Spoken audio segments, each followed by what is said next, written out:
Kemudian Pak Dokter, apakah ada dia nilai plusnya ini mahasiswa yang KKN di luar atau yang di dalam sini? Iya, yang jelas KKN di luar, KKN internasional itu plusnya banyak itu ya. Kita kalau tugas dan fungsi LP2M ini sesuai ketentuan pasal 45 Peraturan Menteri Agama nomor 30 tahun 2021. Coba ulang. Nah, Itu sudah hafal ya. Kita hafal. Makanya kami punya tulisan artikel itu harus masuk di LP2M tuh jurnalnya jadi. Sebelum Ramadan pun biasa khutbah Jumat atau di Ramadan itu banyak jadwal ceramah, misalnya banyak jadwal ceramah kami pada saat Iya. banyak Banyak di rumah. banyak di rumah, banyak yang kosong. Apakah itu termasuk daripada pengabdian masyarakat dan dihitung untuk pelaporan misalkan BKD di situ? Bisa. Dari anu kayak Ya. tidak salah Ustaz itu kan dari apa? Debat. Iya, Debat pilkada. Iya, itu saya masukkan kemarin di Biar semua bisa itu. Iya. Bisa. Iya. Dan itu ada poin. Karena ada poinnya dan ada koinnya. Yang itu apa namanya? Adalah kabar. Minum dulu. Adalah kabar gembira. Iya, ada kabar gembira. Ada kabar gembira buat dosen-dosen mutamil ini yang penuh penghayalan ini dan penuh harapan terkait setdos ini kan. Ya. Sudah dijelaskan tadi bahwa tahun ini insya Allah lebih dipermudah lah. Kemudian makna Sudah puasa. tidak ada lagi PKDP, berarti rugi betul kita ikut PKDP juga. Artinya tidak ada yang rugi, kan ada ilmu kita dapat juga. Oh, di ya, sana. sudah. Saya kalau bicara komi ini positif semua salah. Iya, harus. Cuma kalau pada komi negatif.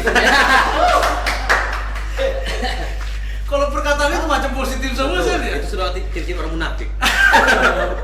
Bisa ada sah? Iya. Ada luar biasa. Ini Jadi- lagi terkait apa namanya nih? Ini kan apa Efisiensi. namanya? Efisiensi kan. Iya. Mungkin kita kemarin sudah apa namanya? Sudah submit anu kemarin submit. Iya, apa namanya? jurnal. Bukan jurnal. Penelitian. Penelitian. Jurnal Iya, tapi penelitian. Nanti hasilnya baru jurnal. Oh, Gitu kan? Betul juga. Heeh. Submit tuh ya? Sudah kayaknya. Sudah. Kalau saya tes hal itu batal kan ya karena efisiensi itu kan. Nah, dan juga nanti itu saya dengar ada KKN tematik ya. Iya, yang gimana gitu ya? Gimana bentuknya itu? Ya. Ya, kita KKN tematik. tidak paham juga sebenarnya. Assalamualaikum. Waalaikumsalam. Waalaikumsalam. Mari Pak, mari Pak Dokter. Ya. Mari Pak Dokter. Ya. Alhamdulillah. Tapi Pak Dokter. Iya. Ini Pak Dokter. Iya. Mari Ustaz. Allahumma shalli Alhamdulillah sudah bersamai kita juga ini. Iya. Saya dengar by the way, anyway, saya dengar tadi Pak Dokter habis dari Tawel ini Pak Dokter. Iya, dari Wani. Oh dari mana? Oh ceramah di mana? Tasya. Iya. Jauh juga. Jauh juga perjalanan. Sesuai jam terbang. Jam. Betul-betul terbang jamnya. Oh iya di Tawel ini. Jadi apa namanya itu tadi kita kebetulan lagi kita bahas tadi nih Pak Dokter Iya. terkait dengan kemarin ya walaupun saya tidak percaya orang ini upload tetap di Oh, dari Mengkokai tidak meyakinkan. Maaf loh, kan bantuan. Ada. Ada namanya dorong dua ini. Oh, ada. Iya, Iya. itu kan sudah hilang keraguannya kan. Waalaikumsalam. Waalaikumsalam. Pak ini juga satu udah punaka apa Bumi? Kamu udah. Soalnya segmen satu. Artinya komik ganti saya yang kemarin. Hah? Kemarin Iya. saya yang lambat. Segmen satu tidak ada. Luar biasa. Ada banyak hal yang kita Ya, diperbincangkan tadi nih Pak. Gitu terkait itu. Tapi sebelum itu kita apa namanya terus terang kami Pak Dokter kan masih muda juga toh. Masih baru semua kita di UI ini. Belum terlalu mengenal. Apalagi kalau saya tidak salah Pak Dokter ini 10 tahun di luar. Iya. 10 tahun di luar kalau saya tidak Jam salah. terbang kan. Jam terbang. Di luar UI. Bukan di luar dunia. Di luar dunia. Jadi kita mau mengenal. Biasa di luar. Oh biasa di luar. Biasa di luar. Iya. Luar biasa dan biasa di luar Pak Dokter. Jadi kita mau mengenal dulu Pak Dokter di mana biografi Pak Dokter ini asalnya dari mana, Iya. pendidikannya dan sebagainya, pengalaman sebagainya. Ya, kalau saya ya lahir di salah satu kabupaten paling timur ya, Sulawesi Tengah. Itu di Kabupaten Banggelau. Oh, Banggelau. Ya. Kamu tanya kemana Pak? Ya, ya satu kampung. Mana kamu tanya beliau? Iya, Pak Mana Pak Kota. Bukannya pemain. Sorry. Eh, sana saya sekolah di sana, SD, kemudian SMP dan Alia. Saya lahir tahun 74 ya. 11 September 74 berarti sudah 51 tahun. Tapi 51 tahun kelihatan seperti umur 81. Berarti sudah tua itu kalau begitu. Bukan awet muda, awet tua. Nah, setelah itu saya setelah Alia di Madrasah Alia Negeri Luwuk gitu ya. Iya. Tahun 93 selesai, saya melanjutkan di dulu di sini masih YN Alauddin. Oh, filial. Ya, YN Alauddin Palu di sini. Saya menempuh di Fakultas Tarbiyah waktu itu. Oh, tarbiyah ya? Fakultas Tarbiyah. Nah, setelah kuliah sejak 93 selesai tahun 98 saya selesai. Selama kuliah alhamdulillah kita diberi banyak pengalaman untuk menjadi aktivis itu. Ya, aktivis juga. Pernah menjadi ketua senat mahasiswa. Luar biasa. Ya, terus senat mahasiswa di pada saat Fakultas Tarbiyah ya. Nah, 98 selesai, kemudian nanti mulai 2001 saya mengabdi di sini sebenarnya. 2001 menjadi dosen, baru mengabdi ya, honor itu waktu itu.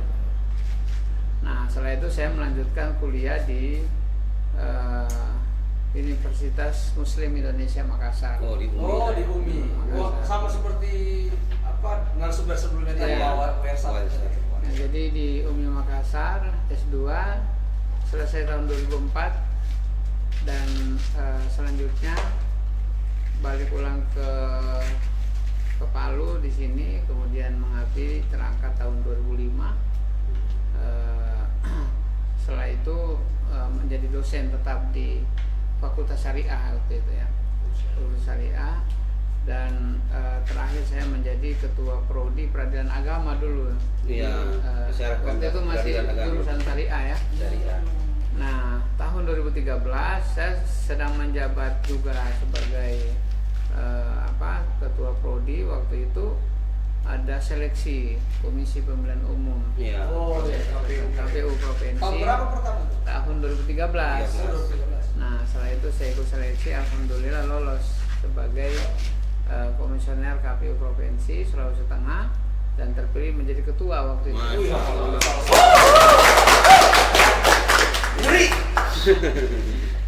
Ya mungkin baru pertama kali ya dosen di UIN waktu itu untuk menjadi Komisioner. dan menjadi ketua dan menjadi ketua. Itu yang lebih Nah, penting. setelah itu di sana saya aktif 10 tahun menjadi komisioner KPU Provinsi Sulawesi Tengah, dan di KPU pun saya menyelesaikan studi S3 di alma mater yang sama, UMI. Di UMI. Makassar, di konsentrasi ilmu hukum dengan program studi pada kajian hukum tata negara. Nah, maka saya di UIN kan sekarang mengampu mata kuliah ilmu hukum tata negara, kemudian hukum parpol dan sistem pemilu gitu ya, hukum administrasi negara, pokoknya yang umum lah itu ya. Nah itu. Nah kemudian saya balik ke sini kan 2023 ya. Di 23 Mei 2023 saya selesai di KPU Provinsi Sulawesi Tengah, kemudian balik pulang ke sini diaktifkan kembali untuk menjadi dosen. Pada 2023 bulan Oktober ya itu dilantik menjadi ketua Lembaga Penelitian dan Pengabdian Masyarakat. UIN atau Karnaval LP2M. LP2M. Kita ke sekretaris. Ya. Kalau saya tidak salah ya. Ya. Minta maaf kalau salah, saya kurang tahu. Tidak salah, Tadi sekretaris LP2M. Ya. Jadi sebelum beliau menjawab, beliau ini berdua ini sekretaris seumur hidup. Iya. Dalam maupun di luar, Oh ya. dalam organisasi di luar kampus itu selalu berpasangan Ya. terus, Jadi berpasangan terus. ini mungkin ada indikasi untuk maju ke depan, bisa jadi berdua lagi. Ya. Maju kemana kemana ini kan? Beliau maju kemana? Maju kemana saja? Ke kota atau ke provinsi? Amin. Nah, karena tadi kan Minum dulu ya. oh iya. Sudah mulai haus, Ustaz belum tenda. Tidak mau terkopi. Haus tadi habis berceramah. Ya, cerah lagi jauh ada Iya. Bani tahun Jauh. ini. Luar biasa. Sambil beliau membuka botol minumannya, mungkin boleh di-spill sedikit apa yang dimaksud Kak Bakal tadi, Sulfakar. Sulfakar tadi. Tentang apa? Saya juga teman-teman yang bertanya, Iya. kenapa bisa kayak orang tua sekali? Dokter Sarah dengan Pak Dokter Dokter Rusdi. Rusdin. Ya, kita kan dulu bersahabat sejak masih mahasiswa kan. Oh. Jadi waktu beliau di Fakultas Usuluddin, beliau ketua senat, Pak Waritiga Faisal Atamimi sebagai sekretaris. Oh iya. Sekretaris. Dan ketika kita menjadi aktivis di luar, waktu itu di Pergerakan Mahasiswa Islam Indonesia, Iya, PMII, sahabat Faisal Atamimi selaku ketua, beliau sebagai sekretaris. Oh, Saya waktu itu sebagai wakil ketua. Iya, wakil ketua. Ketika naik lagi di Gerakan Pemuda Ansor, Iya. dari Ansor Sulawesi Tengah, saya ketua, Pak Rusdin sebagai sekretaris. Oh, itu harus masuk kasus memang tadi. Dan kemudian sahabat Faisal Atamimi sebagai wakil ketua. Wakil ketua, aku tukar-tukar ini Ya, tadi. Iya. tukar-tukar. Tiga serangga ini. Terus kayak ini tadi. Setelah itu kita di ISNU ya, Belum. di Ikatan Sarjana Nahdlatul Ulama. ISNU. Saya ketua, beliau sekretaris lagi. Ya, jadi Cocok memang. masuk ke LP2M, saya ketua, beliau sekretaris. Ternyata itu sejarahnya. Itu maksudnya masuk tadi berarti ya. Nah ini dengan Pak Dr. Rusdi ini saya terus terang ya itu mungkin teman-teman juga belum tahu sedikit biografi terkait dengan Pak Dokter kan. Kalau tadi saya juga baru tahu ternyata pas Pak Dr. Sardarin ternyata lahir di Luwu, luar biasa. Bangga. Kalau Ustaz Rusdin Maksud saya. Baik, bismillahirrahmanirrahim. Assalamualaikum warahmatullahi wabarakatuh. Waalaikumsalam. Sudah serius kita yang saya lihat. Ketua LP2M Pak Fadil yang luar biasa selama ini sama-sama dengan saya. Mungkin Saya minum juga dulu. Iya, saya kapan terus. Saya lahir di Teritori 4 Januari 1970. Jadi bisa dibilang dia ini sebenarnya dia harus pintar sebenarnya. Oh iya. Sebenarnya. Jadi sekretaris kawin kan. Beda 4 tahun kan. Iya. Dia 74. Kemudian saya di SMP di Ampera Ibtidaiyah 4 tahun. Kemudian SMP di Ibtidaiyah kan sore, SMP pagi. Oh ya. Kemudian masuk Sanawiyah. Tapi Sanawiyah ada Sanawiyah sore di situ swasta, tapi tidak selesai. Ya, saya langsung ke SMP, habis itu ke SMA. Tahun 92, 90 selesai SMA. Terus 91 kuliah di Fakultas Usuluddin. Masih akidah filsafat tapi Oh, masih api sendiri. AF. AF. Masih filial. Akidah filsafat.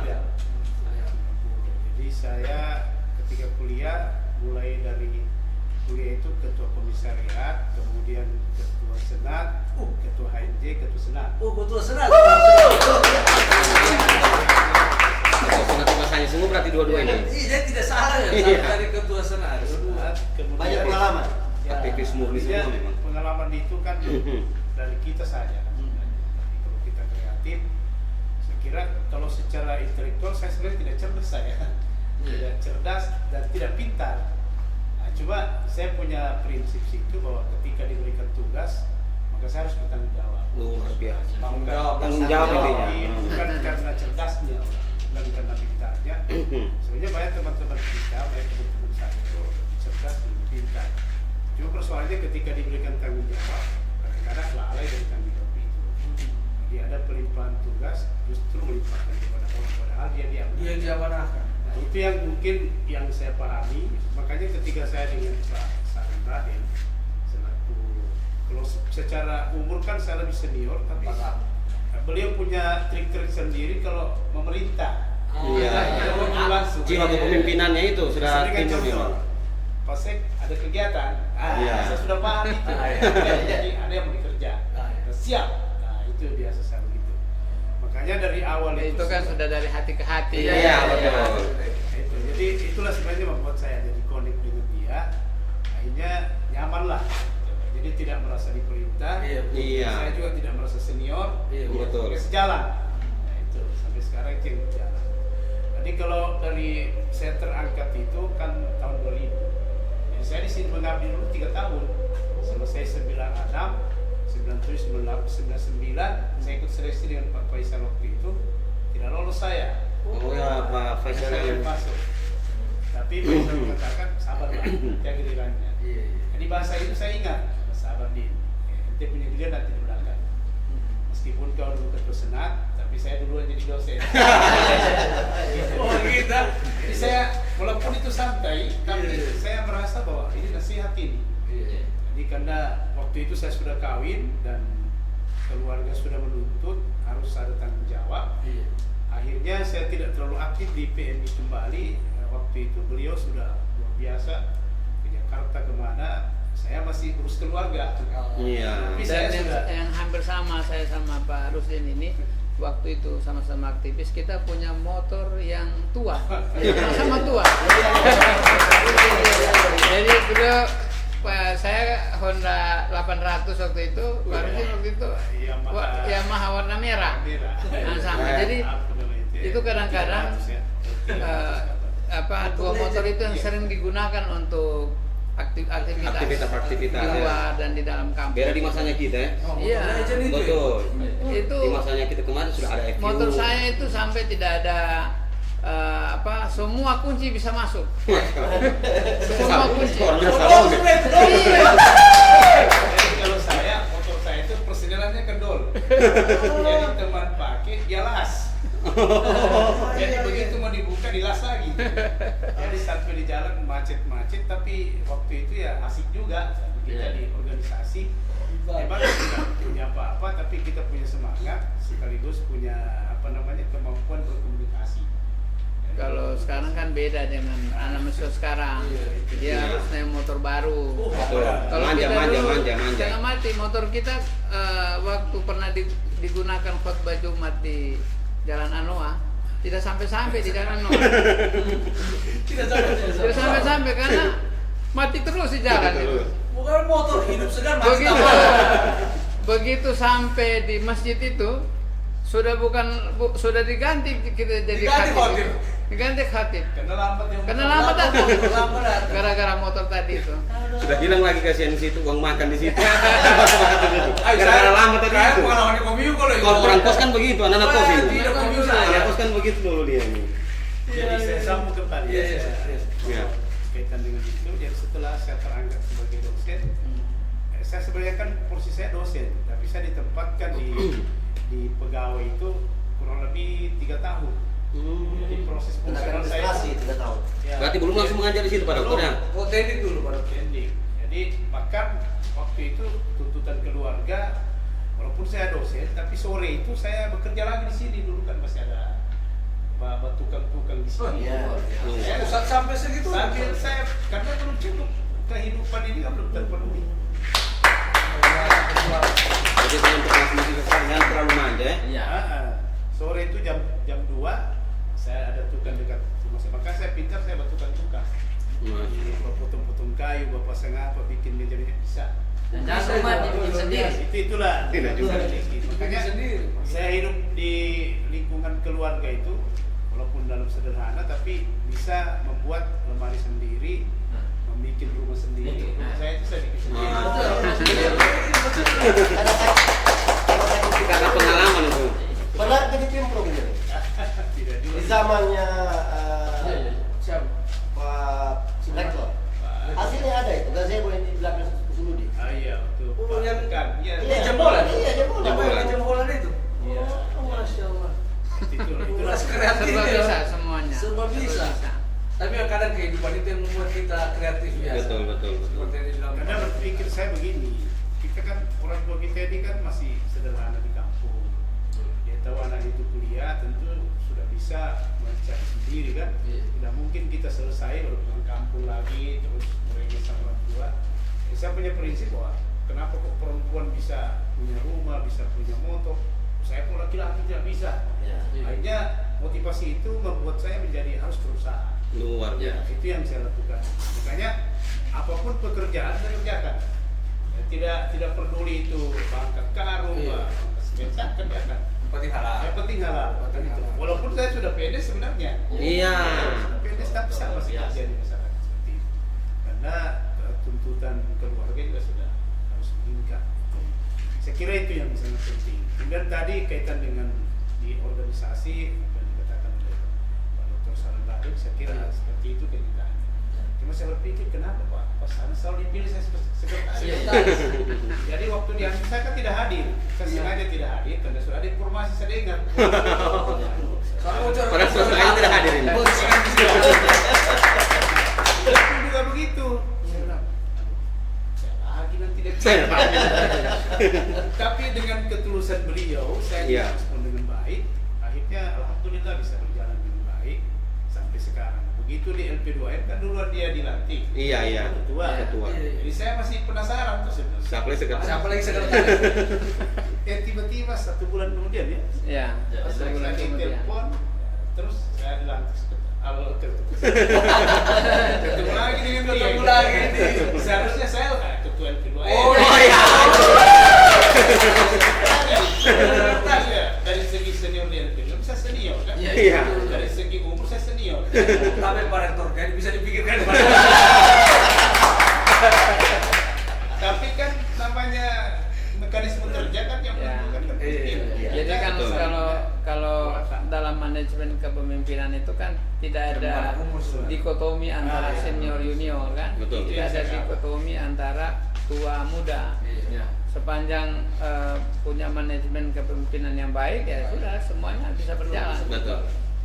Tinggal bagaimana ketika mungkin kita yang jadi pimpinan, walaupun kita umur muda tapi bisa melayani bawahan kita yang mungkin lebih tua umurnya. Saya rasa seperti itu. Makanya tadi menurut cerita tadi kayak sudah soulmate betul sudah.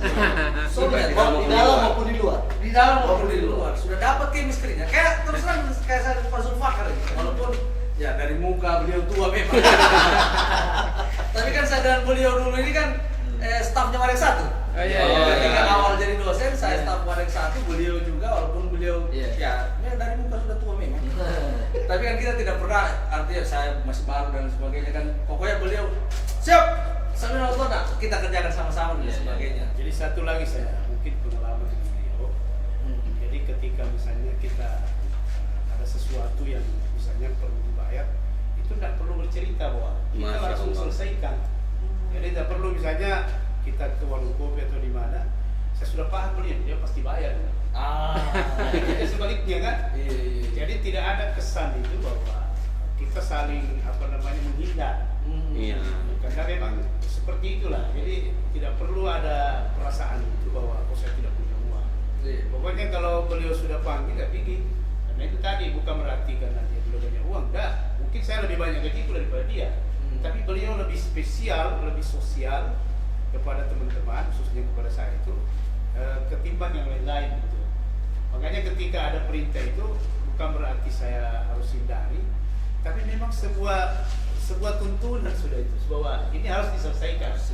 Apalagi insya Allah besok ini kan ada acara kita. Acara apa itu? Acara buka bersama. Kita bersama gubernur, wakil kota. Itu kan inisiatif beliau. Tapi saya sebagai pendamping, makanya saya katakan itu sekretaris itu sebenarnya bukan pengambil kebijakan, tapi mengamankan kebijakan apa yang dilakukan oleh pimpinan oleh ketua. Kan biasa begini, ada sekretaris dalam tanda petik, justru dia jadi pimpinan. Ada ketuanya. Makanya setiap ada apa yang konsultasikan ke dia, mana ketua, mana itu kan. Jadi ketika ada kesalahan, itu pelimpahannya bukan cuma kita, tapi dia juga merasa bertanggung jawab. Nah, itu yang saya bangun selama ini. Tapi mudah-mudahan ini berjalan terus. Semoga kita saling mengerti lah, saling paham. Kalau bicara yang lain-lain, saya kira itu yang sangat penting. Saya kira itu ya. Iya. Lain lagi Pak Dokter terkait dengan apa ya, kita sering dengar soal LP2 ya. Maksudnya tupoksi LP2 ini apa saja sebenarnya sih? Maksudnya gawean-gawean dari LP2 MDU ini kira-kira Pak Dokter baik ketua Ya, ya kalau kita ini kan baru masuk tahun kedua ya, Iya. tahun yang kedua setelah dilantik tahun 2024. Nah, kalau kami di LP2M itu bekerja sesuai tupoksi, sesuai tugas dan fungsi itu ya. Iya. Kita kalau tugas dan fungsi LP2M ini sesuai ketentuan pasal 45 Peraturan Menteri Agama nomor 30 tahun 2021. Coba ulang. Nah, Itu. itu sudah hafal ya. Kita hafal. Ya Kalau sudah hafal. pasal ini sudah Itulah. mulai. Jadi kalau orang hukum ya. gampang. Saya sudah mampu, saya sudah paham. Jadi itu tentang susunan tata kerja organisasi di UIN Dato Karama Palu ya. Itu tugas LP2M itu sebenarnya adalah pelaksana akademik pelaksana akademik di bidang penelitian dan pengabdian masyarakat. Oh, penelitian. Jadi melaksanakan penelitian dan pengabdian masyarakat sepanjang diatur di dalam peraturan perundang-undangan. Jadi itu tugasnya.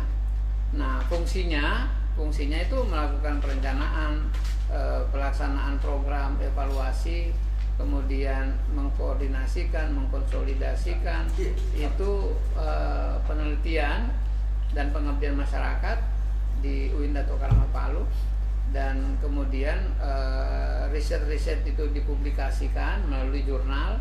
Makanya kami punya tulisan artikel itu harus masuk di LP2M tuh jurnalnya gitu. Nah, karena jurnal untuk publikasi itu dilakukan melalui tugas-tugas LP2M. Nah, kemudian melakukan pemantauan terhadap pelaksanaan riset dan penelitian dan pengabdian masyarakat. Ini kita sudah 2 tahun di LP2M sudah mengeluarkan kira-kira ada 6 juknis penelitian dan pengabdian masyarakat itu sebagai regulasi untuk semua bagaimana para dosen ya bisa menggunakan regulasi itu untuk pelaksanaan penelitian dan pengabdian masyarakat. Tahun ini sebenarnya kita punya penelitian itu ada 45 judul ya yang sudah kita desain. Oh, yang Litap Dimas itu. Yang Litap Dimas. Yang kita bicarakan tadi sih. Anggarannya itu kan 1,3 miliar. Besar itu, Bor. Besar. Tidak kena efisiensi.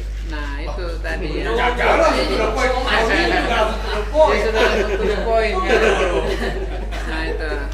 Jadi 1,3 miliar ya.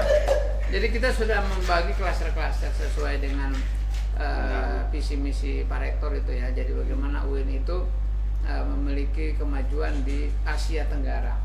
Nah, salah satu yang berbeda dengan penelitian tahun sebelumnya, di tahun 2025 ini kita mencantumkan beberapa klaster. Ada 5 klaster kan, itu penelitian dasar, interdisipliner, kemudian pengembangan prodi ya, satunya pendidikan tinggi dan kolaborasi internasional. Jadi ada 5 itu. Sudah semua kan prosesnya sebenarnya sudah sampai pada seleksi proposal. Oh, sudah sampai seleksi. Ya, nah, Pak Jafar punya kan ada juga di situ. Iya, ada. Ada ikut. Betul, saya ambil R&D kemarin. Nah, Lolos tidak Pak Dokter? nah masalahnya ada sekitaran 65 proposal yang sudah masuk waktu itu kan, kemudian kita akan menyiapkan 45 proposal saja. Hanya saja kebijakan Presiden ya, Prabowo melakukan kebijakan efisiensi anggaran. Nah, ya ini terdampak. Jadi salah satu yang terdampak itu adalah LP2M. Semua kegiatan-kegiatan program di LP2M yang anggarannya 3,4 miliar itu tinggal 300 juta. Wah, Habis Dari M. 300 juta. Bapak sudah gila. Jadi ini terdampak ya kepada program-program kita. Yang masalahnya dosen-dosen tidak bisa melakukan penelitian. Iya. Karena pembiayaan untuk Litap Dimas ini di 0% kan. 0%. Ya, Penelitian mandiri berarti. Ya.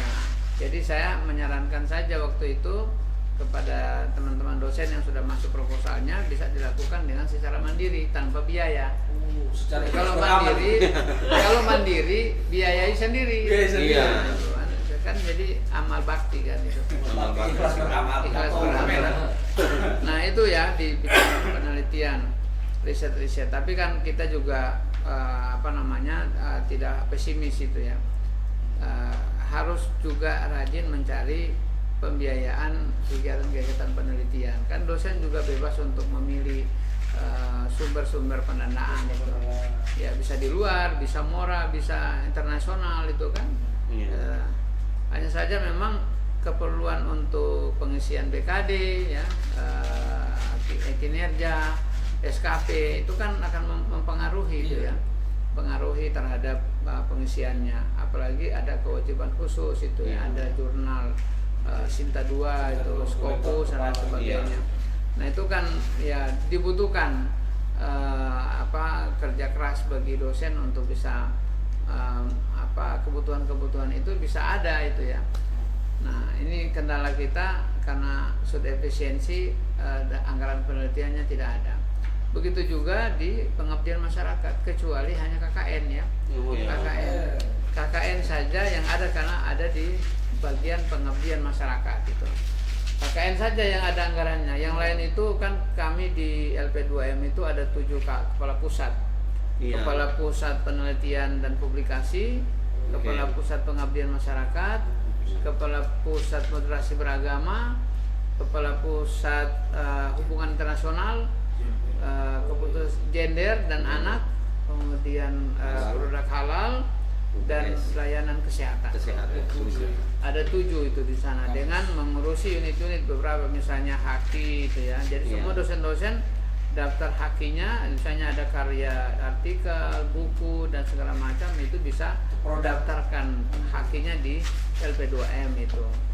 Nah, Ada dananya itu untuk tahun ini. dibayar sendiri. Oh, dibayar sendiri. Bayar sendiri. Berapa itu kalau kita lihat sendiri haki di Itu prosesnya cepat dilakukan karena kita sudah punya jejaring dengan Kementerian Hukum ya. Hukum dan HAM. Itu sudah, dan kita sudah bisa langsung itu. Jadi sudah ada yang mengurusi itu di LP2M di bawah koordinasi Kapus Penelitian dan Publikasi. Gitu. Nah, termasuk juga di LP2M itu kita punya Kapus Produk Halal yang sudah mendampingi kurang lebih ada 2.300 UMKM yang sertifikasi halal itu. Nah, ini kan kontribusi UIN Dato' Karangga Palu terhadap perekonomian masyarakat di Kota Palu dan Sulawesi Tengah itu. Jadi ini kontribusi UIN Dato' Karangga Palu. Luar biasa. Ya, termasuk food court kita ini kan yang semuanya itu pendampingan produk halalnya kita sudah serahkan ya. Tahun 2024 kemarin itu kita sudah serahkan sertifikasi halalnya. Itu dalam pembinaan LP2M. Nah, selain itu kan kita punya desa binaan.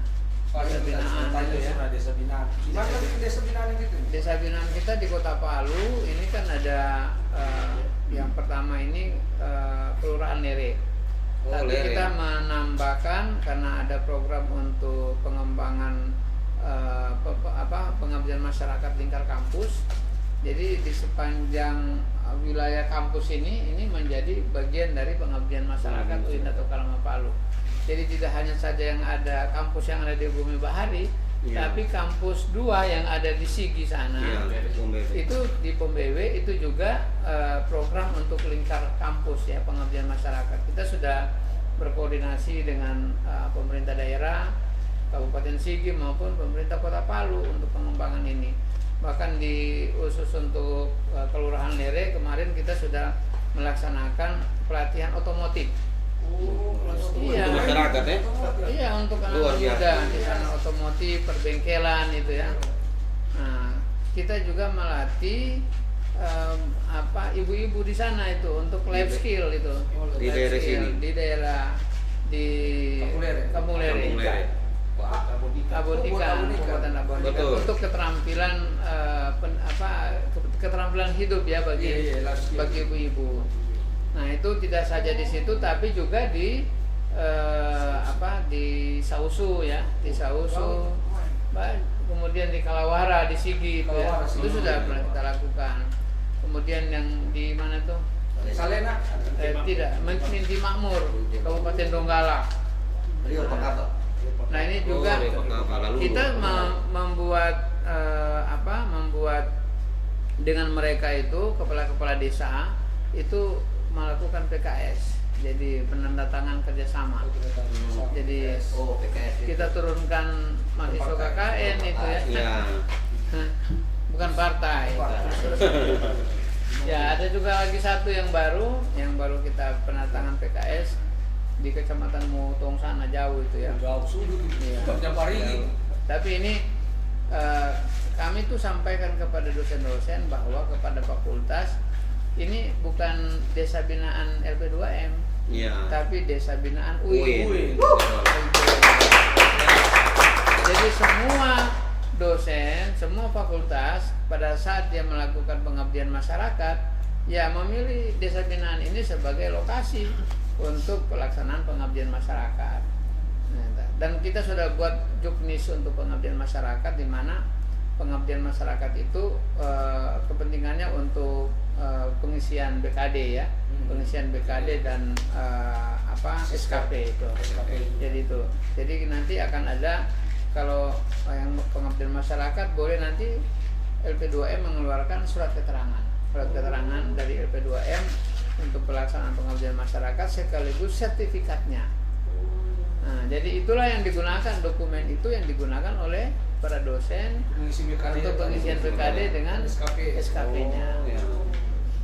Nah ini kan di bulan Ramadan ini, apakah LP2M membuat jadwal atau safari Ramadan untuk desa-desa binaan tadi? Nah itu ada sebenarnya, ada pas saya coba ini. Ada program kita itu. Kira tahun lalu kan kita sudah laksanakan. Iya. Ya 2024 ini kita sudah jadwalkan, kita sudah schedule itu. Memang di awal-awal Ramadan ini kita bersemangat kan, tapi begitu ada efisiensi, semua terkait. Makanya saya konsultasi dengan berdua, saya bilang tidak bisa kita lakukan itu karena tidak ada anggarannya kan. Saya bilang bisa saja, tapi secara pribadi. Karena memang aturannya kita kan di lingkungan universitas. Artinya dananya itu dana IPA yang sudah disiapkan untuk melaksanakan pengabdian itu dalam bentuk dakwah. Dan itu kan setiap tahun itu kita laksanakan. Kalau tahun kemarin kan di beberapa wilayah itu kita turunkan, termasuk Pawarik itu untuk melaksanakan safari Ramadan yang dikoordinir oleh P2M.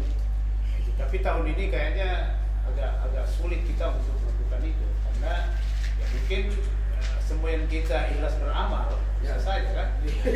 Tapi persoalannya kan itu kan kita pakai sudah tidak ada anggarannya kan. Semua tadi saya bilang terdampak juga itu. Banyak dampak Ada dari sih sisi. akun anggaran itu kegiatan penyuluhan keagamaan gitu ya. Itu sudah kita jadwalkan untuk safari Ramadan di Ramadan ini, tetapi tidak bisa kita laksanakan. Sudah masuk dalam penjadwalan kegiatan ya, itu sudah masuk. Hanya saja ya efisiensi tidak bisa kita lakukan. Nah, kecuali sekarang kita pengabdian ceramah di masjid-masjid ya selama Ramadan ini, itu sudah pribadi-pribadi kan. Iya, itu betul itu juga saya pertanyakan soal kita punya aktivitas ya, betul ada Ustaz Nawi, Ustaz Reza, saya pun sendiri juga mungkin Ustaz Fakar ini kan ya, sebelum Ramadan pun biasa khutbah Jumat atau di Ramadan itu banyak jadwal ceramah, misalnya banyak jadwal ceramah kami pada saat Iya. Banyak di rumah. banyak kosong. Nah, apakah itu termasuk daripada pengabdian masyarakat dan dihitung untuk pelaporan misalkan BKD di sistem? Bisa. Jadi saya kira itu kan misalnya ada masjid yang mengundang. Katakanlah misalnya kita masuk di tim safari Ramadan pemerintah daerah kan, di provinsi itu kan ada suratnya dari Pemda, ada nama-namanya itu. Jadi itu bisa saja nanti disampaikan kepada LP2M, kita berikan surat tugas. Surat tugas itulah yang sebagai sebagai landasan pengabdian masyarakat. Itu. Kalau misalkan seperti masjid, kadang biasa mau telepon saja ini. Iya. Ustaz, makom yuk. So jam 11 ini. Ada buktinya. Ya harus ada buktinya. Berarti tidak bisa diklaim. Bisa diklaim, tinggal minta ke LP2M saja. Oh, di LP2M minta LP2M surat keterangan bahwa yang bersangkutan dosen ini melaksanakan khutbah Jumat sebagai pengabdian masyarakat. Wah, itu kita baru tahu terus terang. Iya, Iya, betul, bagus, betul, bagus. Kaitan dengan itu berarti sekretaris lagi. Ah, ya. Ini ada apa namanya kegiatan dakwah ini yang bersangkutan. Gimana surat tugasnya? Sudah. Selesai urusan. Ya, ceramah khutbah kan bagian dari pengabdian kita. Pengabdian. Cuma karena pernah saya dengar dokter katanya yang mulai tahun berapa itulah. Ini saya dengar saja apakah betul atau tidak Allah alam. Terus saya dengar katanya kalau ceramah, kalau khutbah itu sudah tidak itu pengabdian. Karena kita ya minta maaf ini mungkin ada sebagian dari kita kan di dari masjid kan diberikan insentif atau ya apalah kan transportasi dan sebagainya, amplop ya kira-kira begitu sehingga sudah tidak ditukar pengabdian ya. Padahal kan selama ini kami nih terus terang ceramah khutbah kita tidak minta brosur ya. Isinya. Tapi sini. Jadi yang paling penting itu kan ada alat bukti. Alat bukti itu diperlukan ya di LP2M itu sebagai lembaga yang memiliki kewenangan untuk mengeluarkan pengabdian masyarakat. Jadi kita berikan surat tugas untuk pelaksanaan pengabdian masyarakat itu. Khutbah di mana, ceramah di mana begitu ya. Sudah tentukan. Berarti bagus sekarang. Itulah yang digunakan untuk teman-teman bisa masuk ke dalam BKD. Alhamdulillah. Ya, Saya dapat Berarti pencerahan ini. termasuk ceramah di tahlilan. Ceramah ya, kalau ceramah tasya begitu Kalau masuk. seperti itu yang penting kan ada buktinya dalam arti bukti ada konsepnya. Kalau khutbah kan Dokumentasi. dokumentasinya. Kemudian sebenarnya itu harus ada surat dari pihak Masjid yang mengundang. Tapi itu kan sebenarnya bisa dimodifikasi, kita sendiri yang buat, mereka tinggal tanda tangan. Saya pernah lakukan itu sejak waktu 2020 itu. Jadi saya untuk melengkapi BKD saya minta masjid itu seolah-olah dia buat kepala saya buat surat. Iya. Kita bantu mereka. Dia tanda tangan. Nah, itulah dibuatkan surat tugas bahwa saya mengabdi. Itu sebenarnya bagus sekali kalau seperti itu. Bahkan lalu kita rancang itu ada piagamnya. Kita sendiri yang bikin. Piagamnya itu bahwa dia mengabdi di masjid ini sebagai pembinaan kan begitu. Nah, di masjid saya bikin seperti itu. Jadi kalau saya punya tugas sendiri, kemudian saya mengabdi sendiri, kemudian saya tanda tangani, atau ketua takmir yang tanda tangani, dan itu sah. Dan itu sebagai bukti pengabdian. Berarti termasuk juga hikmah pernikahan. Nah, itu bisa. Yang penting apa? Yang penting ada Penting diundang. Iya. Ada diundang. Masa jangan undang nikah. Alat buktinya Sejak undang nikah. Bukan pengabdian itu, penambahan. Saya juga sering misalnya diundang di luar jadi narasumber kan pemateri apa itu bisa sebagai Pengabdian juga. Pengabdian itu. Kayak misalkan saya ketemu Ustadz malam-malam di warung nasi goreng itu saja. Dari kayak tidak salah Ustadz itu kan dari apa? Debat. Iya, debat. Pilkada. Iya, itu saya masukkan kemarin di Pengabdian semua itu. Bisa. Iya. Dan itu ada poin. Karena ada poinnya dan ada koinnya. Yang itu Poin dan koin. Jangan hanya poin, nggak ada poinnya. Ada koin. Tetap dihitung sebagai pengabdian masyarakat. Iya. Itu poinnya, tapi koinnya bukan untuk bukan Ah. itu orang lain. Itu poinnya untuk di rumah. Iya, betul. Luar biasa. Ada yang mau kelola di rumah koinnya. So dihitungnya Bang. Mau bicara apa ini? Astaga, luar biasa. Jadi itulah tadi toh kita sudah dengar terkait dengan kegiatan-kegiatan LP2M kan selama ini. Alhamdulillah saya pun juga dapat pencerahan toh bahwa ternyata ini yang bisa kita klaim sebagai pengabdian masyarakat dan lain sebagainya. Nah, terkait ini KKN tematik. Itu juga yang kita mau tanya sebenarnya. Iya. Kita kan sudah dengar, saya lihat juga flyer kemarin sudah dibuka pendaftaran itu Pak Dokter. Iya, memang KKN tematik ini mulai kita masuk ya di LP2M kita sudah bikin petunjuk teknis berkaitan dengan KKN tematik itu. Nah, KKN tematik ini kita gagas sebagai bentuk kontribusi UIN Dato Karama Palu itu kepada pemerintah daerah maupun pemerintah itu ya. Jadi kita buat untuk tahun ini misalnya itu ada beberapa klaster.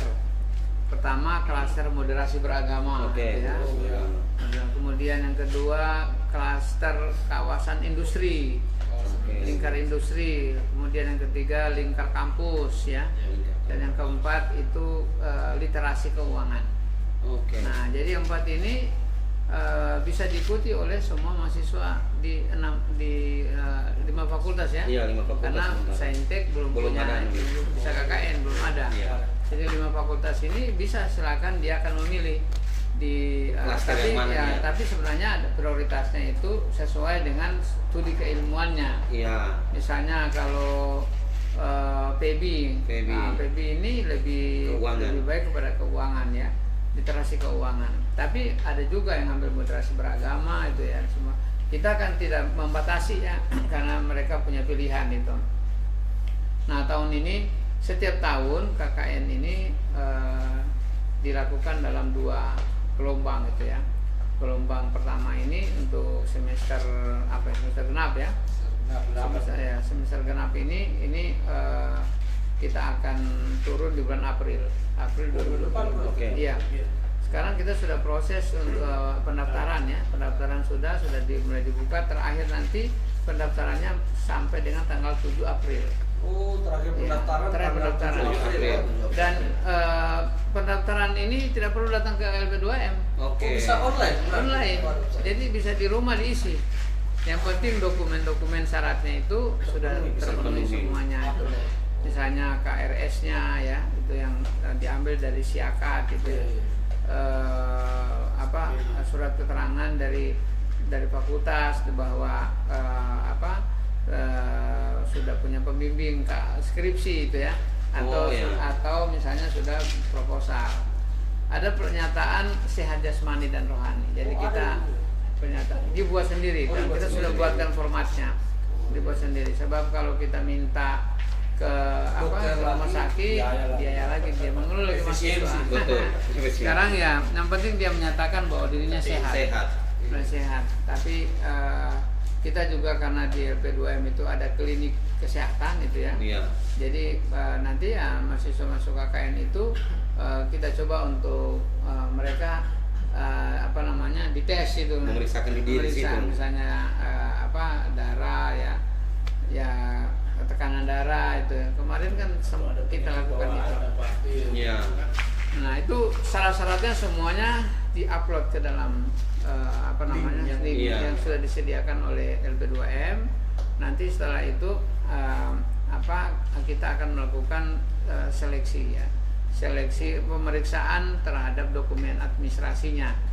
Nah, kalau yang belum lengkap kita minta untuk dilengkapi dulu. Dilengkapi semuanya nanti tanggal 7. Kemudian setelah itu proses sampai tanggal 9 ya. Kita umumkan nama-nama itu dengan kelurahannya, sudah ada nama dan kelurahan. Kita nanti sebelum di pembekalan KKN itu nanti mereka ada satu yang mereka harus laksanakan, itu adalah observasi awal. Ya, jadi observasi awal ini kan nanti ini hanya di Kota Palu dengan di Sigi ya. Dua lokasi Kota Palu dan Sigi, dan kita berupaya untuk juga ke desa binaan itu ya. Nah, ini dia punya waktu peserta KKN itu 5 hari untuk melakukan observasi. Karena ini berangkat dari kejadian peristiwa sebelumnya itu ya. KKN di Kota Palu, mereka begitu turun tidak punya tempat di sana, tidak punya apa. Jadi posko, tidak mengenal desa, tidak mengenal kelurahannya itu ya. Iya, betul. Jadi 5 hari ini kita beri kesempatan mereka untuk mengenal kelurahannya di sana. Betul. Arti pemerintahannya seperti apa, pengenalan diri dulu di sana. Nah, setelah itu baru nanti masuk ke pembekalan. Pembekalan 3 hari. Jadi begitu juga ya. Ini KKN juga sudah tidak optimal anggarannya itu karena terdampak juga terhadap efisiensi kemarin. Nah, itu setelah itu nanti turun ke lapangan itu kita tanggal 15 kalau saya nggak salah itu turun ke lapangan untuk pelaksanaan KKN selama 2 bulan. 2 bulan ya sesuai dengan kalender akademik gitu ya. Tapi 2 bulan ini kan sebenarnya sudah mulai dari observasi tadi ya. Observasi terus pembekalan dan seterusnya itu sudah termasuk hari-hari itu terhitung. Jadi dia maksimal di lokasi itu 1 bulan 1 bulan lebih 15 lah. hari. 1 bulan 15 hari. Iya. 15 harinya itu 2 minggu itu memang untuk tadi tuh penggunaan observasi dan lain-lain. Iya. Itu. Itu tapi tetap mereka dibagi per kelompok nanti. Iya, dibagi. Oh, Mereka tetap punya ya. kelompok masing-masing. Satu kelompok itu ada 7 mahasiswa, 7 mahasiswa KKN dengan bisa digabung semua fakultas ada di situ dalam satu kelompok. Jadi kita tidak hanya satu fakultas saja, satu kelompok, tapi menggabungkan beberapa fakultas yang pilihannya sama ya untuk klaster itu digabung di situ untuk turun di lapangan itu. Karena kemarin kayak Bung Yung bilang kemarin, kalau KKN tematik itu tidak ada lagi per kelompok-kelompok. Nah, itu buktinya ada kan. Tetap masih ada perkelompok. Tetap ada Masalahnya kelompok. kalau tidak per kelompok, susah Iya. tidak bisa cinlok gitu. Yang membedakan dengan Bisa dikontrol. KKN reguler itu karena KKN tematik ini sudah mengintegrasikan program-program pemerintah daerah di lapangan. Jadi nanti itu misalnya di kelurahan ya, mahasiswa itu mendampingi administrasi kelurahannya. Kalau di desa sebenarnya administrasi desa itu sebagai institusi pemerintahan yang terkecil ya yang dibawa di desa itu, maka dia akan mengelola publik gitu ya, pelayanan publik. Nah, membuat peraturan desa itu ya, administrasi desa, perencanaan desa itu semuanya. Memang jadi lebih jelas ini lebih tupoksinya jelas. anak-anak sekarang Ya, ini ya. sekarang sudah ada. Dia sudah bisa laksanakan. Iya. Jadi tidak lagi mencari-cari karena dia Mencari sudah broker ada. lagi, tidak lagi. Sudah ada di program memang. Misalnya kita bekerja sama dengan OJK, Otoritas Iya. Jasa Keuangan kemarin untuk literasi keuangan. Jadi OJK yang membackup, dia membuat kemarin itu 30 titik ya. 30 titik kegiatan yang dilaksanakan oleh mahasiswa KKN. Mahasiswa KKN. Mengumpulkan bagaimana literasi keuangan itu dipahami oleh masyarakat itu. Oh, betul. Lebih bagus berarti ya. Iya. Lebih bagus. Lebih terarah. Lebih Terarah. Betul. Begitu juga kalau lingkar industri ya. Iya. Lingkar industri kita akan lokasinya kan sepanjang Palu Utara ya. Tawaili. Iya. Ada kekanya di Ada kek, iya. Makanya di kek itu di Tawaili itu sebagai bagian mereka melaksanakan program di sana itu. Jadi dia sudah memahami bagaimana masyarakat di kawasan industri dan dia bisa bekerja sama dengan perusahaan-perusahaan yang ada di situ untuk melaksanakan program KKN-nya. Artinya lebih terbekal lagi anak-anak Iya. sebenarnya. Iya. Jadi mereka Dan kemudian lebih kuat lagi orang di tempat Iya, KKN. Alhamdulillah Beda kayak kita kemarin lalu. kita sudah melapor bersilaturahim kepada Pak Wali Kota dan Wakil Wali Kota untuk meminta rekomendasi pelaksanaan KKN karena ini penting rekomendasinya karena Betul. kalau tidak dipertanyakan oleh lurah-lurah. Iya. Ini siapa yang kasih izin di sini? Kasih kan izin dan gitu. sebagainya. Tapi alhamdulillah aman sudah. Aman, semua masalah ya. itu. Kalau tidak aman sebut saja nama. Apa ini? Langsung dikat. Langsung dikat. Iya. Jadi mungkin sedikit saya Iya. sampaikan bahwa alhamdulillah 2 tahun terakhir ini gagasan beliau sebagai ketua BWM banyak sekali perubahan-perubahan isu berkaitan dengan KKN itu sendiri. Awalnya saya juga kaget, ini kan barulah kita tradisi kita ini kan mana yang dilaksanakan dulu Itu terus diulang-ulang. Tidak ada inovasi baru. tidak ada. Begitu dia masuk langsung diubah. Masya Allah. Saya langsung sependapat kan gitu karena kondisinya memang kita harus begitu seiring dengan perkembangan dan beberapa perguruan tinggi lain juga sudah melakukan itu. Bahkan KKN kolaborasi itu kan antara perguruan tinggi itu sudah berjalan itu sebelumnya, tapi masih belum jelas itu karena pertama itu juknisnya juga belum kita buat. Tapi begitu kita 2 tahun terakhir ini kita buat juknis, kemudian juga berjalan dengan baik dan itu ditandakan langsung oleh Pak Rektor. Makanya ketika kita diminta data waktu sebelumnya itu kan bingung juga kita karena ada juknis nasional maupun turunan, tapi tidak ditanda tangan. Karena itu tadi mungkin salah satu kelemahan kita sebelumnya itu koordinasi kita di antara pimpinan kaitan dengan kampus itu kayaknya masih tersendat-sendat itu. Ya. Saya kira ini sudah berjalan dengan baik di kalangan kampus sendiri maupun di kalangan pemerintah.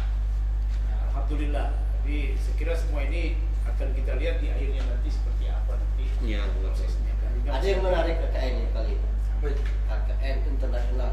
Nanti ada minta persetujuan dari presiden negara tersebut atau bagaimana?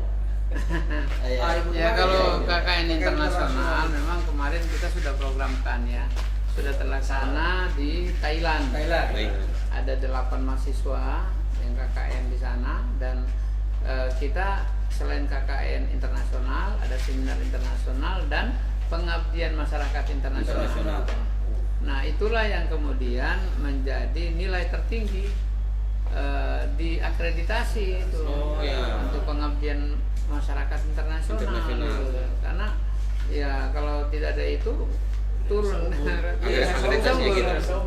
Nah di tahun 2024 kemarin alhamdulillah kebijakan Pak Rektor kemudian kita melaksanakan KKN internasional di Thailand sekaligus memanfaatkan untuk seminar internasional di sana dengan memperdamai mengkampanyekan Islam dan perdamaian itu ya, bagaimana kondisi Indonesia. Saya juga kemarin Pak Rektor berbicara soal itu.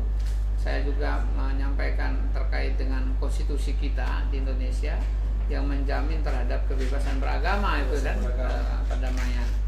Nah itu tahun ini 2025 sebenarnya kita punya program KKN Internasional di Brunei Darussalam. Oh, tahun ini kan? Tahun ini program ya. Sudah masuk di anggaran LP2M. Tapi efisiensi lagi tadi. Itu masalahnya. Padahal kita sudah mau rancang KKN Brunei Darussalam. Padahal kita mau pergi ke Bisa ditarik saja di negara tetangga, Paris. apa Paris? Paris Selatan. Luar negeri juga ya? Luar negeri juga itu. Atau di London? Di mana? London. Kampung itu. Zimbabwe. Oh, Zimbabwe. Oke. Oh, Zimbabwe. Luar biasa. Ya, tapi Pak Dokter terkait dengan KKN internasional tadi itu, apakah ada syarat tertentu, misalkan mahasiswa diseleksi lagi atau kemarin? Seleksi. Seleksi kemarin dia bisa karena kan mahasiswa ketika dia di luar negeri kan dia berakulturasi dengan budaya yang ada di sana kan, ya makanya dia harus punya bahasa itu ya. Syarat utama bahasa Inggris dan bahasa Arab gitu ya. Lagi dipersilakan bahasa Kaili juga. Ya. Beda. Itu. Tapi kalau kamu tahu bahasa Thailand, soalnya Open cup. Tapi insya Allah di segmen besok malam itu insya Allah kita akan hadirkan mahasiswi Thailand. Oh iya. Itu bagus lah. Kita alhamdulillah sebenarnya banyak sekali manfaatnya ya. Bagi mahasiswa saya sendiri juga yang membawa mahasiswa itu luar biasa itu ya. Luar biasa. Jadi pengalaman masyarakat global itu ya, yang tentu kita berakulturasi dengan budaya yang masyarakat di luar itu. Ya seharusnya kan ini berjalan berkelanjutan. Iya. Tahun ini harus ada itu ya. Kan di setiap posko itu ada dosen pembimbing KKN. Kalau sebenarnya kami udah jadi pembimbing KKN di internasional, kau bisa bahasa Inggris? Sedangkan bahasa Kaili saya bisa, pelancong bahasa Inggris. Pada ngenteng kami. Kemudian Pak Dokter, apakah ada dia nilai plusnya ini mahasiswa yang KKN di luar atau yang di dalam sini? Iya, yang jelas KKN di luar, KKN internasional itu plusnya banyak itu ya, daripada mahasiswa yang ada di sini. Nah itu ya plusnya itu dia bisa dapat negara luar kan? Iya, bisa keluar negerinya, bisa keluar negeri, bisa jalan-jalan keluar negeri, batang budaya-budaya lain lagi di Indonesia ya. Jadi itu betul kelebihannya. Banyak pengalaman banyak doi. Tapi Pak Dokter, kalau kita KKN di sana itu di kota apa tepatnya? Songkla. Ya di Thailand di desa juga itu ya. Desa. Tapi mayoritas Muslim. Kalau kemarin kan kita di Thailand Selatan.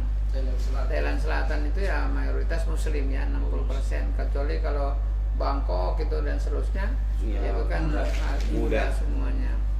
Tapi yang kita tempatkan mahasiswa ini adalah mayoritas Muslim, dan di sana itu kebetulan waktu itu mereka pas acara Isra Miraj atau Maulid itu, Maulid, setiap Maulid di perayaan Maulid mereka dapat uang, dapat duit, dikasih duit itu, Dikasih iya, dari warga.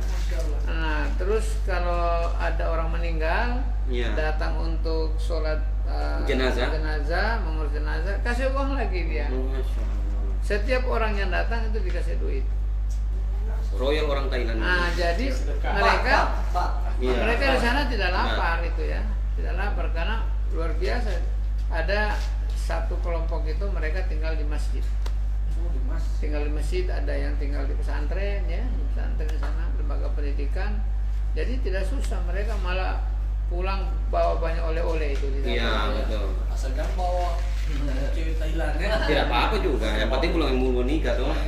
Yang bahaya itu kalau dosen pembimbingnya pulang bawa cewek Thailand. Gitu. Hanya saja memang waktu untuk KKN internasional itu kan 1 bulan. Tidak boleh lewat dari 1 bulan karena khusus untuk izin kita di Asia Tenggara itu iya. hanya 30 hari. Visa. Nah, bukan visa. Kalau Asia Tenggara kan bukan visa saja, paspor saja itu. Paspor. Izinnya hanya 30 hari. 30 hari. Itu sudah ketentuan imigrasi ya. Nah, itulah kemarin hanya mereka itu 25 hari. Jadi 5 hari sebelum masa berakhir, Iya, waktu izin untuk itu sudah mereka ditarik Iya, kembali. jaga-jaga kan. Tapi tadi sudah ada indikasi dari Pak Reza. Kalau insya Allah tahun depan berkelanjutan apakah di Brunei atau di Iya. mana Thailand tadi tidak usah dimasukkan Pak Reza. Karena kita takut nanti Pak Dokter nanti di HP itu nanti ada tulis itu istri cabang Thailand. Bukan hanya bank yang ada cabang ya. Berarti ada juga ini KKN Nusantara. Oh iya, KKN Nusantara juga Tadi kemarin internasional. gitu. Oh iya. Mulai dari Nusantara. Kalau saya tidak salah berapa tahun lalu ada yang di Papua ya kalau saya tidak salah.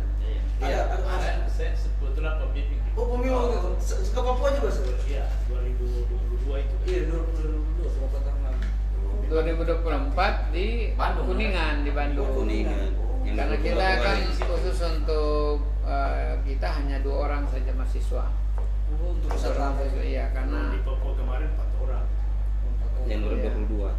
2024 karena syaratnya itu kan 2 sampai 4 orang saja. Gitu. Jadi kita cuma punya kemampuan 2 orang. Nah ini lagi Pak Dokter. Mungkin ini di luar pembahasan dari LP2M lagi. Iya. Kan tadi kan kita sudah dengar tadi profilnya Iya. Pak Dokter ya 10 tahun itu bukan waktu yang singkat itu di KPU itu Pak Dokter kan. Nah, kita dengar sekarang isu-isu, bukan juga isu-isu, sudah fakta sudah. Iya. Karena hasil putusan MK itu rupanya untuk Kabupaten Parimo itu PSU. Iya. Untuk PSU. Pemilihan sementara umum.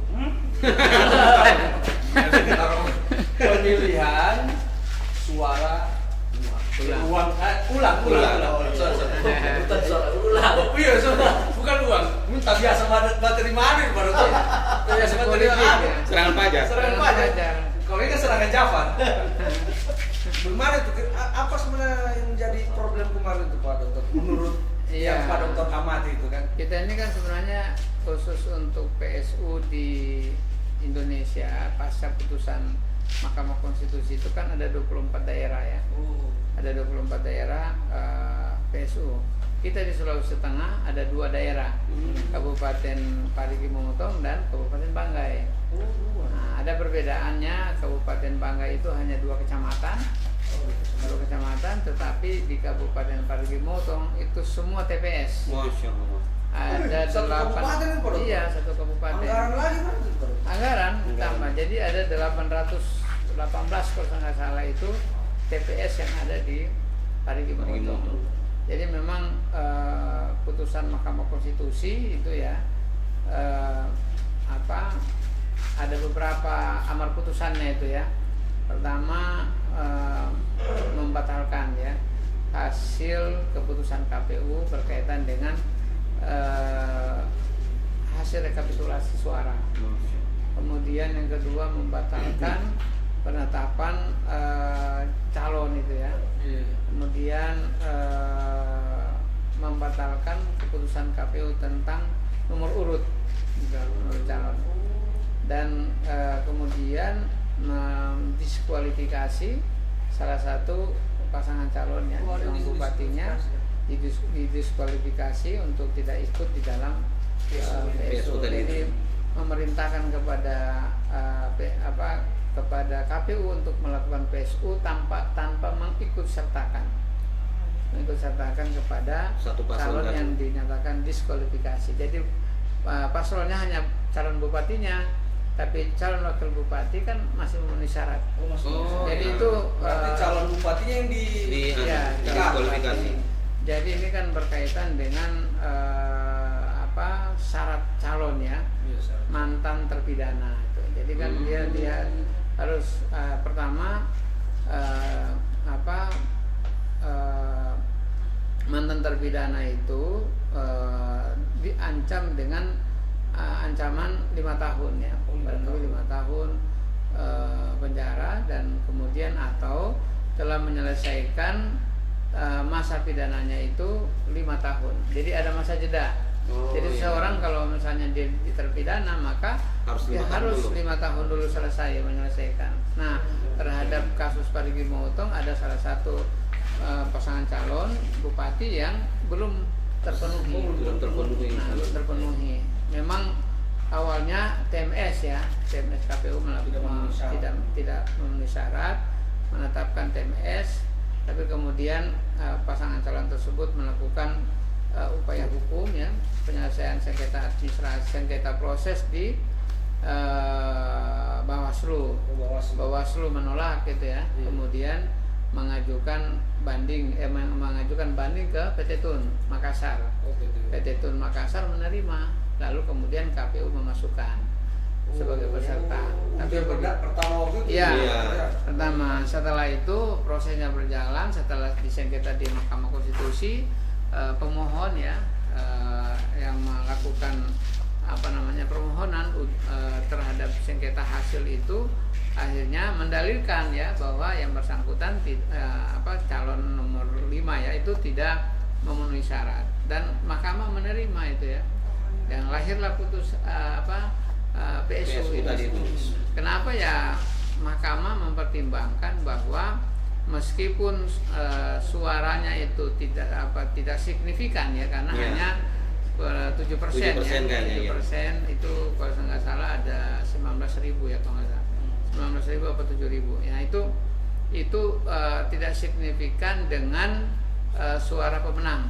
Namun demikian ya, karena sudah tidak memenuhi syarat, harusnya kan dianggap batal suara. Maka itu Mahkamah Konstitusi kemudian membatalkan.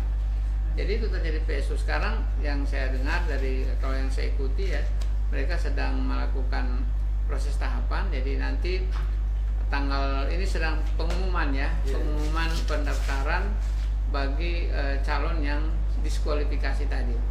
Nah, jadi tanggal 8 sampai dengan tanggal 10 Maret kalau saya lihat pengumumannya itu harus sudah masuk pengganti calon yang didiskualifikasi oleh Mahkamah Konstitusi. Nah, jadi kalau sepanjang sampai dengan tanggal 10 koalisi partai politiknya tidak memasukkan gitu ya, misalnya kan Nasdem, Perindo, kalau nggak salah sama ada 3 ya, 3 partai politik. Kalau sampai dengan tanggal 10 tidak dimasukkan penggantinya, maka ya dianggap dianggap gugur. Pasangan gugur. Ya, itu. Nah, nanti setelah itu pendaftaran dibuatkan verifikasi administrasi lagi calon tersebut, hanya 1 calon yang diverifikasi administrasinya. Nah, setelah itu dianggap kalau misalnya memenuhi syarat, kemudian dilakukan pemeriksaan kesehatan dulu lagi ya, dan kesehatan kemudian memenuhi syarat baru setelah itu ditetapkan semua calon, dan setelah itu pengambilan nomor urut lagi. Berarti dari awal memang mekanismenya. Nah, di pengambilan nomor urut, kemudian penetapan nomor urut. Nah, setelah itu baru kampanye ya. Kampanye ada kampanye atau salah satu debat 1 kali. Debat lagi. Debat calon satu kali saja. 1 kali. Nah, setelah itu ya kalau lihat kan pilkada Parigi Motong sesuai dengan pengumuman yang ada di media itu kan ada Pemda sudah mempersiapkan 32 miliar. 32 miliar, 19 miliar untuk KPU, Bawaslu, lain lagi ya, Bawaslu, kepolisian itu ya, Gakumdu. Nah itu mereka tapi secara total yang saya baca itu ada 32 miliar. Yang senyum-senyum ini nih PPK dan PPS ini. Ya itu PPK PPS kan dilakukan pembentukan kembali itu ya. Iya jelas itu. Tapi kalau penjaringan lagi ya, saya kira atau yang masih ada yang sebelum. Saya tidak lihat surat edaran KPU lagi kebijakan, tetapi kalau menurut saya KPPS kemudian PPS PPK yang tidak bermasalah misalnya kemarin itu bisa diangkat ulang. Kecuali yang misalnya bermasalah itu ya. Yang bisa bermasalah bisa seleksi itu ya. Bisa seleksi. Nah, setelah itu baru mereka melaksanakan tugas-tugasnya. Karena ada juga nanti distribusi logistik ya. Surat suara dan segala macam itu sampai ke ada masa tenangnya itu 18 sampai 19 kalau nggak salah April. Ya karena tanggal 20 atau 21 ya itu dilaksanakan pemungutan suara hari Sabtu. Maret. April. Cepat berarti. Ya karena pelaksanaan ini sesuai putusan Mahkamah Konstitusi kan ada hanya 60 hari. 60 hari Mas. 60 hari bahasa ditetapkan. Ya tapi kan KPU sudah biasa lah yang begitu.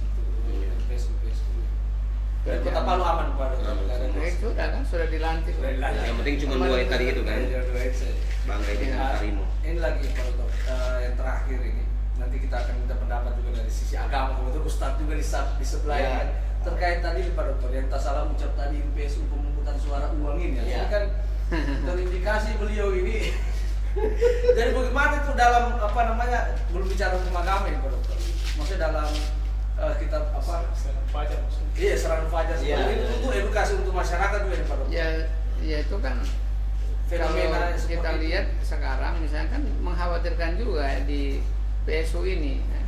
PSU ini juga mengkhawatirkan jangan sampai ada juga itu karena sangat rawan ya praktek money politik ya, politik uang itu kan menjadi sulit untuk dibuktikan. Itu biasa salah satu problemnya di situ ya, memberi dan menerima ya sama-sama kena pidana itu. Jadi itu namanya pidana pemilihan. Jadi kalau misalnya yang penting ada bukti ya bisa diselesaikan oleh Bawaslu. Bawaslu kemudian dengan dengan Gakumdu dinyatakan ada bukti kemudian dilimpahkan ke kejaksaan. Itu. Jadi kan prosesnya cepat gitu ya. Harus diselesaikan.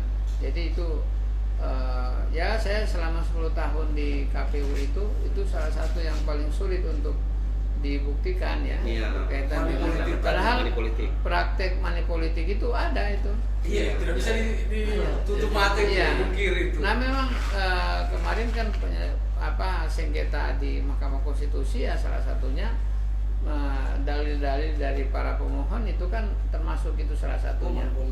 Ya itu termasuk TSM itu ya. Jadi bukan DSM. Bukan TSM. Ya, terstruktur, sistematis dan masif. Politik uangnya kan juga bisa seperti itu, masif dilakukan. Masif dilakukan terstruktur. Misalnya satu terstruktur. Iya, betul. Bantuan-bantuan sosial, sembako dan sebagainya. Nah, itu bagian itu kan pemberian setiap orang, apakah tim kampanye, pasangan calon, atau setiap orang yang memberi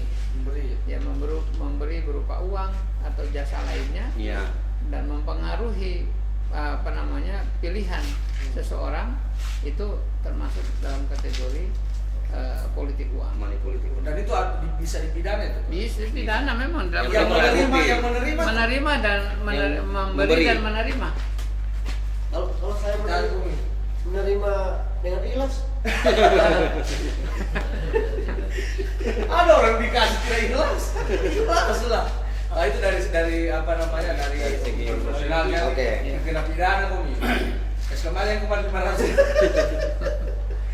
Kalau dari sisi agama lagi Pak Dokter, terkait dengan itu masuk jenis apa itu Pak Dokter? Dosa atau tidak itu Pak Dokter? Kan kita cuma menerima ini, cuma dikasih. Namanya dikasih kan ya tinggal bilang terima kasih. Iya, saya kira kita semua paham kan kalau di dalam riwayat itu dalam hadis Nabi ar-rasi wal mutasib bima'finah. Memberi dan menerima neraka tempatnya. Dua-dua itu. Dua-dua. Jadi dari Pak Dr. Sandradit bahwa itu kan tidak bisa dibuktikan, tapi asik kan itu kelihatan ketahuan kan. Nah, persoalannya kalau kita berbicara seperti itu, tentu pelaku-pelakunya itu kan dia tidak berpikir lagi ke situ. Bagaimana caranya bisa suaranya Bisa menang lah dia. Nah, Suaranya banyak. inilah persoalannya di situ. Jadi kita sebagai mubalik misalnya atau sebagai paham agama, tentu kita juga harus berhati-hati dalam arti bahwa ini memang dilarang oleh agama, tapi kenyataannya seperti itu. Bahkan saya sering mengatakan silakan ambil uangnya, tapi coblos orangnya, ya kan? Tapi Iya. kalau kau tidak ambil uangnya, kau tidak coblos orangnya, berarti haram kau makan itu. Iya. Nah, itu. Mengkhianati. Ya, apakah dia menang atau tidak? Yang jelas kalau kau ambil uangnya orang, tanggung jawabku dunia akhirat. Persoalan menang atau tidak itu lain persoalannya. Yang penting kau ambil, kau coblos orangnya. Tapi kalau kau tidak ambil dan tidak kau coblos, berarti Tiada beban ya. itu luar biasa. Tapi tetap masuk dalam zona Rasul Mutasi tadi ini. Termasuk kategori Walaupun- karena dia memberi. Iya, memberi dan menerima. Tetap itu. Itu biasa, itu pandangan miring kan sebenarnya kalau menurut saya. Iya. Karena biar dilarang dikasih tahu hukum tetap Dia ambil. Jadi tinggal kasih tau begitu saja. Iya, Kalau kau sampai coblos dia. Iya, jangan kan artinya kalaupun misalnya masuk neraka mungkin di samping-sampingnya neraka. walaupun masuk neraka disoki-soki ya di sini. Iya, sudut-sudutnya. Ada deh. Karena dia coblos juga orangnya, cuma persoalan menang itu tidak, itu lain persoalannya. Iya. Saya kira ulama-ulama kita kan sudah memberikan, tapi ini kan sudah persoalannya sudah mendunia ini barang. Makan ini bareng kayaknya ini Nggak bareng. bisa kita mengatakan seperti Iya. itu, tapi dia sudah lakukan juga. Makanya itu biasa bahasa saya kalau orang tanya gimana hukumnya? Hukumnya itu haram Pak. Jelas. Masalahnya bapak kan pamer juga.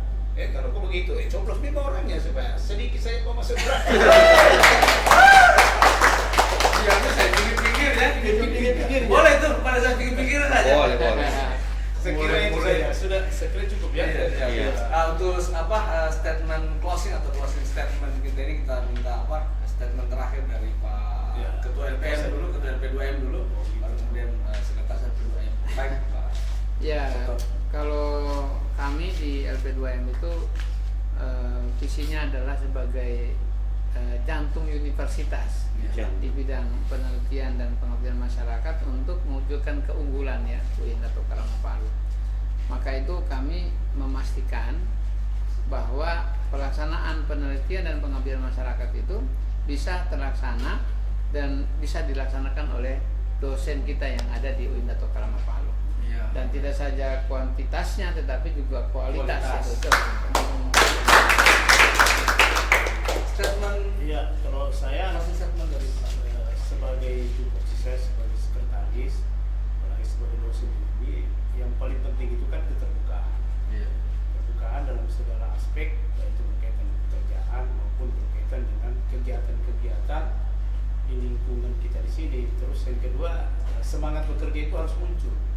Jadi jangan ada merasa bahwa saya punya honor cuma sekian, saya punya sekian. Tuh, hilangkan itu. Karena setiap pekerjaan kita kan ibadah itu. Jadi saya berpikir bahwa walaupun misalnya tunjangannya rendah, tapi nilai ibadahnya itu yang paling utama. Itu kan ikhlas. Saya kira itu. Jadi keikhlasan itu sangat penting untuk dilakukan, apalagi mendukung program rektor misalnya atau ketua LP2M. Saya kira itu yang paling penting itu. Makanya di situ tidak ada istilah umur ataupun pangkat, yang jelas Anda sebagai pengabdi dalam kampus. Saya kira itu. Terima kasih. Jadi kami sangat berterima kasih nih Pak Dokter Ketua Luar biasa ini. LP2M. Ya. Alhamdulillah sudah Balik walaupun informasi dadakan gitu. ini sebenarnya Pak Dokter kan. Saya baru WA kemarin, saya izin Pak Dokter, mohon saya izin. Ya alhamdulillah Pak Dokter. Besok malam itu ada acara, tapi insya Allah saya bisa hadir. Luar biasa Pak Dokter. Saya tadi di WA terus bilang, aduh kalau saya sudah pindah tadi. Iya. Panggilan perasaan ini. Hati yang berbicara, insya Allah. Bayangkan dari Wadi kan ke sini, Wah, lari perahu. Betul. Hama. Itu sudah jelas paling. Padahal saya juga sebenarnya Ustaz, terus terang untuk Ustaz sendiri ini, itu kita sebenarnya ada segmen tersendiri untuk mengisi di Ramadan ini. Tapi insya Allah nanti akan kita undang kembali. Ya, khusus nanti. Mobil khusus. Bahkan pun nanti insya Allah Ustadz kan untuk hari ini kan selaku dari LP2M. Nanti insya Allah kita akan membahas misalkan tentang hukum atau dan sebagainya, itu bisa kita Boleh sekali. supaya edukasi untuk masyarakat ini bisa lebih luas lah. Karena kita dari UIN ini kan luar biasa SDM kita di UIN ini. Mau bahas masalah politik ada pakar-pakarnya, mau bahas hukum ada pakar-pakarnya, mau bahas psikologi ada juga pakar-pakarnya, mau bahas agama kurang apa lagi pakar-pakarnya. Kalau spesifikasikan kan tasawuf. Tasawuf. Ya, terima kasih banyak. Terima kasih banyak ya. Pak Dokter sudah bersedia hadir ini. Nanti insya Allah kita bisa.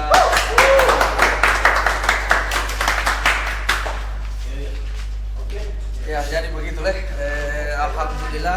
Alhamdulillah. Kapan lagi? Minum dulu. Iya. Saya ini dari tadi belum ada minum ini. Cuma lihat orang minum ini. Lama agak tunduk balik ke kanan terus. Panas. Iya. Panas. Iya. Kalau banyak dosa ibu minum. Makanya Ramadan ini istighfar tadi. Makanya saya suruh bakal istriku, aku bilang orang kalau panas pantat banyak anak. Oh banyak anak ya. Saya suruh bakal istriku. Iya. Saya tadi Nah. kenapa lambat? Saya menghadiri rumah Sani di rumahnya Haikal. Oh, Dan ya. saya lihat ada Kumimba Japri, astaga, saya kasih tinggal pada Sani itu. Iya. Langsung ke sini. Langsung Padahal kemari. kami disuruh baca tadi. Oh, sama sementara baca pada Sani. Iya. Oh. Luar biasa, berarti 2 tadi yang kita dapatkan Ya. malam ini ya. Banyak ilmu yang kita dapat. Banyak yang mendapatkan. Hari ini, kan? Kalau teman-teman yang menonton juga seperti itu ya. Iya.